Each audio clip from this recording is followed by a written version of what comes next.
Hey everyone, and welcome back to the channel. Today we're going to cover how Bangalore and Bloodhound have pretty much dominated with near 100% pick rate among all team compositions. I'm covering this one because of just how dominant it has become. What is a more interesting conversation is also how this power creep has happened, which we're going to cover also in today's video. We're going to start with some of the simple answers first. As this video progresses, we're going to get more technical, so you definitely encourage you guys to watch to the very end. Now, Bloodhound has quite literally become a digital threat. Because with the digital threat being removed and applying pressure through smoke or visual clutter allows Bloodhound to pretty much make for really strong pushes and pushing through visual clutter. I'm going to have on screen a pretty good example of a push that you're going to see from the Soar Apex channel. This video is going to be posted later on this week. Now with the digital threat being removed, the simple answer of pushing through smoke, as we just see how easy it is just by just having that visual clutter removed, we're also going to discuss the showcase of how to push and apply pressure, especially when you're trying to isolate opponents. So we're going to cut to that now and discuss also why that also makes for very simple and easy pushes.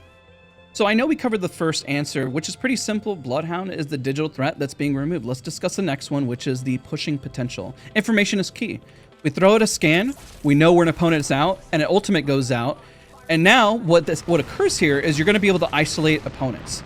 So we know there's one located here, and even if teammates are isolated, they can't push through it. And now we got the damage in, we pop our ultimate, and we see damage was cracked, and we secure that knock. And especially if they even have clutter, if they're trying to smoke or they're trying to do anything, that oppressive power, especially whenever they are stunned, is phenomenal. And it's really important. Let's discuss why this is actually occurring more now than it did in the past, because the most interesting conversation is how this power creep happened and how essentially legends have fallen out of meta and new legends such as the ones we're discussing have really taken hold. So let's go into the test range and discuss that now. Before we segue to the test range, I also want to highlight that this allows for an interesting flexibility for a third. But when two legends can cover so much defensively and offensively, we question why other legends would be of much value. But we're going to discuss that now in the test range. Now, one of the most interesting things that occurred is that how Wattson has actually fallen out of meta. So we're going to see the Bangalore ult just be thrown out. And I'm just going to, the reason I'm doing it is just because I miss it immensely, seeing the power of Wattson coming in and countering Bangalore.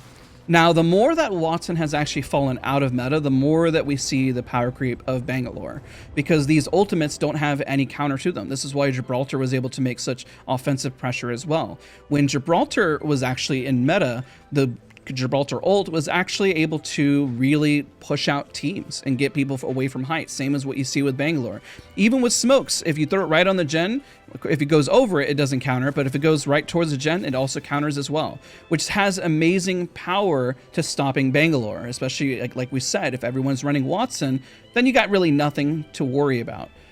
Now, the interesting thing is that Wattson, like we had said, got pushed out. But another interesting thing, what we're going to showcase is I'm going to showcase how Gibraltar actually ensured Wattson was never going to make an appearance.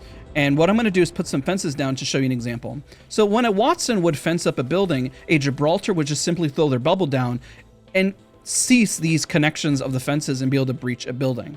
As this occurred, Wattson started to slowly disappear from the meta, meaning that less Wattsons, more Gibraltar ults, more Bangalore ults, more ability to have smoke out on the table, more abilities to see on the ground in general. And it does make for an interesting conversation, which is why we see Newcastle. But of course, Newcastle ult doesn't really work as well from above, only the stuff and objects that are being thrown in front. Let's go to showcase that example just so everyone is aware. So even though I can throw a Newcastle wall here, and what they're going to do is they're going to throw their Bangalore ult at me, and I'm still going to get hit by the Bangalore ult. Because even though this will block projectiles from the front now, it will not block things that come from above. This is where Wattson still has that stopping power. And yes, you can block those grenades and stuff up front, but it still won't stop when you take a massive amount of damage from a Bangalore ultimate. So yes, you can throw your tactical and try to block as much as possible, but still you're just getting stuck in one position, and that Bloodhound Bangalore composition is extremely offensive and very powerful for the team. Remember this image that we showcased earlier, because we do see Wattson still being utilized. But early in competitive, Wattson has an extremely high pick rate in early ALGS days, with Wraith, Pathfinder being so dominant. So with Wattson dropping even to this percentage, it allows tons of breathing room for Bangalore compared to the early ALGS days. Also keep in mind the legend pick rate pool and options that we had available was definitely less compared to today. Additionally, over the years we have seen Pathfinder be less useful for rotation due to the larger hitbox size, also traded for other legends utility that have come out, such as Valkyrie. Also, Wraith getting nerfed consistently with hitbox size, and tactical, we see Bangalore utility for pushing is just more effective and more team oriented. Other legends like Valkyrie, Gibraltar, Catalyst, and Seer really started to shake the meta up and continues to do so, and we're going to get further into that. Now for the interesting conversation, why did Bloodhound not get picked much for early days? Well, early versions of Bloodhound used to show a delayed version of a scan, and honestly, we have seen so many reworks to Bloodhound just to actually get Bloodhound to work. Additionally, we have digital threats back then that could flat out be crafted. Even in comp, that was Digi-Day would pretty much influence how pick rates would occur. Bloodhound changes would also involve not just the tactical, but also the ultimate ability. While we see other metas such as Seer become more dominant, we ask, why was Seer selected over Bloodhound even for that short time period? The answer is a lot more simple than you realize. Seer took a ton of adjustments to no longer be picked. Early Seer could do damage off a tactical, had a flashbang effect, the stun effect also lasted much longer, and the slow effect was insanely long. This was also able to secure pushes compared to Bloodhound pushes. Also during this time, individuals were not exactly selecting Bangalore to add more value to Bloodhound, unfortunately. We saw other compositions were encouraged to push Seer more towards meta. An example that we see on screen, Mad Maggie for bubble bursting Gibraltar, Valkyrie for rotation, and Seer for information. Seer with Bangalore is just not as powerful in smoke because you're not seeing a full body, but an outline of a body is just more powerful with Bloodhound tactical. Now for the final question, what can be done? This one's a little difficult and it's going to require you guys commenting down below. It's not the worst meta ever, and this isn't a rant video. I just kind of wanted to explain because we're seeing something really take hold when we thought early on, well, that the meta was going to be a lot more flexible.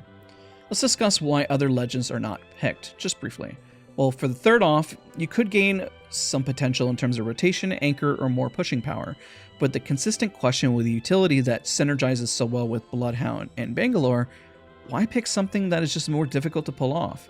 We compare Bangalore to any entry, Ashe, Maggie, Fuse, Revenant, Octane, they just don't provide that synergy with Bloodhound. It's just not as strong. I mean, definitely Fuse has the power to do damage, but at the same time doesn't necessarily cover your tracks in a fight and provide visual clutter. I mean, you could argue that Caustic could be somebody who's useful, but it's still a struggle. Their utility with free info just doesn't do it. Also, replacing Bloodhound with Seer or Crypto could work, but it's also just a less effective version, right? Especially if you have an enemy that has Bloodhound just to counter your Seer. So what's the solve? Well, I'm not quite sure, but I have some hot takes, I suppose. Further hot takes, so please take this with a grain of salt. Wattson being more meta could encourage less Bangalores, meaning Bloodhound has less value. Bloodhound tactical could be adjusted to the old delay. I think this one's going to make Bloodhound pretty much useless. Or you could increase the cooldown time so it could be only used once in a fight. Maybe make it 50 seconds instead of the current value. That's a lot longer, but again, scans maybe don't last as long in smoke, potential. Markers for Bloodhound Ultimate only see an opponent once damage is done.